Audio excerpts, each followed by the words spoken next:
ప్రస్తుతానికైతే డెవలప్మెంట్ బాగానే ఉందనిపిస్తుంది. కాకపోతే మెయిన్ మా వాళ్ళని అంటే యాక్చువల్ నేను ఇంజనీర్గా చేస్తూ ఉంటాను. కంప్లీట్ సిఆర్డిఏ కానీ లేకపోతే సిడిఎంఏ డిపార్ట్మెంట్స్, పార్క్ డిపార్ట్మెంట్ వీటన్నిటికీ మమ్మల్ని డిప్యూట్ చేశారు. చేసి ఇంక అలాగే వర్క్స్ అనేది ఎక్కువ ఫోకస్ చేసి రన్ అవుతున్నాయి. కాకపోతే ఏంటంటే మెయిన్ ఫోకస్ అంతా అమరావతి వైపు వెళ్ళిపోయింది. ఇప్పుడు నార్మల్ సిటీ రోడ్స్ కానీ లేకపోతే ఇక్కడ కానీ ఏమైనా ప్రాబ్లం వస్తే అంత తొందరగా సాల్వ్ అయ్యేటట్టు కనపడట్లా. దాంతో ఏంటంటే కాంట్రాక్టర్ స్ట్రైక్ ఒకటి వచ్చింది విఎంసీలో. ఏంటంటే ఏం పనులు చెప్పినా కూడా కాంట్రాక్టర్ స్ట్రైక్ ఉన్నారు. వాళ్ళకి ఏంటంటే ఫండ్స్ వెళ్ళట్లేదు. ఏంటంటే కంప్లీట్ ఒకే చోట సెంట్రలైజ్ అయిపోతుంది అనమాట మొత్తం. అమరావతి అనేది ఇప్పుడు క్యాపిటల్ అందరికీ అవసరమే, నెసరీ రిక్వైర్మెంటే, అది కాదను తప్పదు, అది చేయాల్సిందే.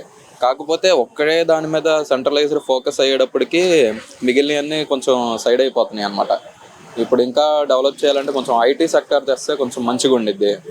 కాకపోతే ఇప్పుడు మ్యాక్సిమం వర్క్స్ అన్నీ అక్కడ ఎలా జరుగుతున్నాయి అంటే హైకోర్టు రిలేటెడ్ కానీ వాటి బిల్డింగ్స్ కానీ వాళ్ళందరినీ ఇంకా అక్కడ స్టే వచ్చిన తర్వాత వాళ్ళకి ఇంకా ట్రాన్స్పోర్ట్ అవ్వడానికి ఈజీగా ఉండిద్ది అన్నట్టుగా ఫోకస్ చేస్తున్నారు మ్యాక్సిమం జనాలు ఒపీనియన్. కాకపోతే మా ఒపీనియన్ కూడా ఎలా ఉందంటే ఐటీ సెక్టర్ ముందు వస్తే కనుక వాటిని ప్యారలల్గా బేస్ చేసుకుని ఇప్పుడు ఇనిషియల్గా హైదరాబాద్లో డిఎల్ఎఫ్ బిల్డింగ్స్ కానీ లేకపోతే అలాంటి బిల్డింగ్స్ పెద్ద పెద్దవి కట్టుతున్నారు కదా, అలా కట్టి ఇన్ఫ్రాస్ట్రక్చర్తో వీళ్ళు ఇచ్చేసారనుకోండి ఇనిషియల్గా, ఐటీ ఇండస్ట్రీ మొత్తం మూవ్ అయిపోతే కనుక ఆటోమేటిక్గా పీజీస్ వాటి బేస్ చేసుకుని తర్వాత హోటల్స్ కానీ లేకపోతే జిమ్స్ కానీ రెస్టారెంట్స్ కానీ ఇంకా ఆటోమేటిక్గా వాళ్ళే వస్తారనమాట.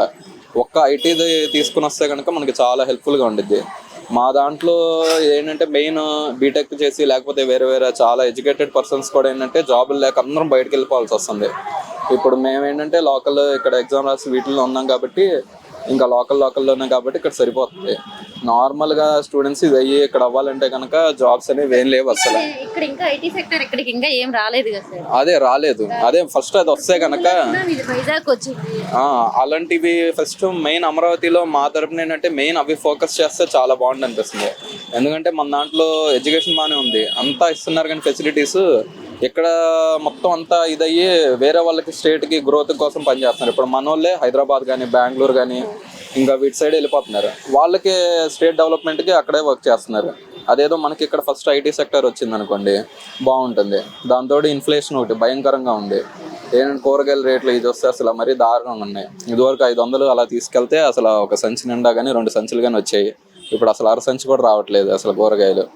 ఇన్ఫ్లేషన్ అలాగే పెరిగిపోతూ ఉంది, జీతాలు పెరగట్లేదు. ఇప్పుడు గవర్నమెంట్ సైడ్ అయినా కానీ ప్రైవేట్ సైడే కానీ జీతాలు అనేవి అస్సలు పెరగట్లేదు. మొన్న కూడా ఏదో జీతాల గురించి అన్నీ అడిగితే లేదు గవర్నమెంట్ దగ్గర నిధులు లేవు కంప్లీట్, ఇంకా చాలా కష్టం అని చెప్పేసి డైరెక్ట్గా చెప్పేశారు. అవి ఇంకా చూసుకునే చేస్తూ ఉండాలి. మాదైతే ఆల్మోస్ట్ ఆల్ 6 years అయిపోయింది అనమాట వీటిల్లో వచ్చి. ఇవన్నీ ఏంటంటే ఒక పిఆర్సీ కానీ ఐఆర్ కానీ ఇలాంటివన్నీ అడుగుతున్నాం అనమాట.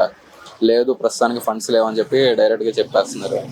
ఏంటంటే పెరుగుతున్న ఇన్ఫ్లేషన్తో మాకు ఏంటంటే ఫ్యామిలీస్ ఉంటాయి, ఒక ఎడ్యుకేటెడ్ పర్సన్ ఇప్పుడు వాళ్ళు పేరెంట్స్ రిటైర్ అయ్యే ఏజ్లో ఉంటారు, వాళ్ళందరినీ చూసుకోవాలన్నా మినిమం శాలరీ అనేది ఉండాల్సిందే.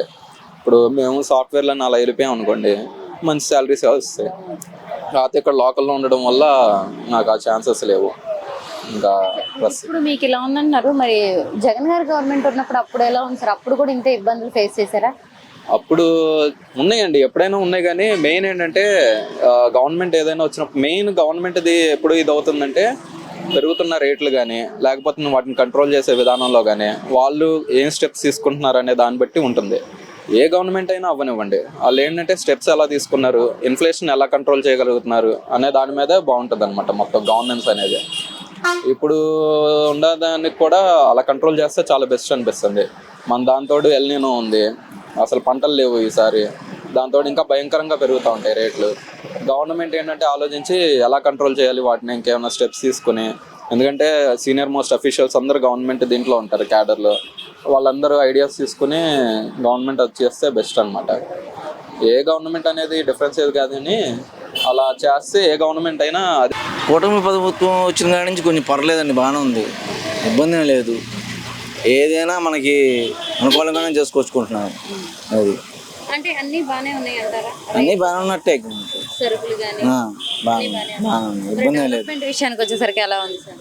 డెవలప్మెంట్ కూడా బాగానే జరుగుతుంది. అంటే టైం తీసుకోవాలి మనం కూడా. ఉన్న ఫలంగా రాజధాని వచ్చింది కానీ తేడా వచ్చింది, దాన్ని బట్టి ఆయన చేసుకురావాలి. రాజధానిలో వర్క్ జరుగుతుంది లేదు, ఆయన తప్పు పడతానికి ఏం లేదు. మనం చేసుకొచ్చేది ఏదైనా. మరి బాబు గారి విజనరీ ఎలా ఉంటుందండి? ఇంతవరకు ఇబ్బంది ఏం లేదు, ఇంక నుంచి ఏముంటుందో తెలియదు.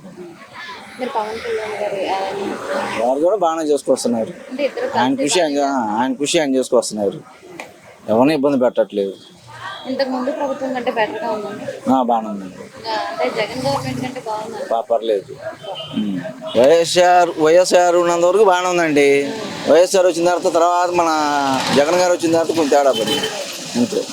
అంటే వైఎస్ రాజశేఖర రెడ్డి గారు ఉన్నది ఇబ్బంది లేదు, ఈయనకు రాలేదు అలా చేయడం. కుదరలేదు వాస్తవం. గవర్నమెంట్ అయితే పర్లేదమ్మా, కొంచెం రియల్ ఎస్టేట్ రంగానికి కొంచెం ఇబ్బందిగా ఉంది. వచ్చినాక రోడ్లు గీట్లు అన్నీ బాగానే ఉన్నాయి మేడం, గొడవలు లేవు, ఏమీ లేవు.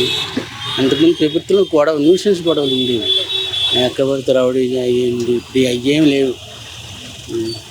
అంటే ఇప్పుడు కూడా ఇలాగే అంటే పార్టీ వాళ్ళు అయితే ఏంటి ఎవరు ఇష్టం వచ్చినట్టు వాళ్ళు మాట్లాడుతున్నారు, గొడవలు చేస్తున్నారు అంటారు. ఏం లేదు మేడం. కాకపోతే ఏంటంటే ఏ ప్రభుత్వం వచ్చినా సరే ఆ అనవసరం పెన్షన్లు అన్నీ పెంచుకెళ్ళిపోవడం, ఒకళ్ళు చూసి ఒకళ్ళు పెంచుకెళ్ళిపోవడం తప్ప ఏమి లేదు. ఏదైనా సరే కష్టపడినట్టే ఉండాలి తప్ప పెన్షన్లు ఎక్కువ పెంచేసి మళ్ళీ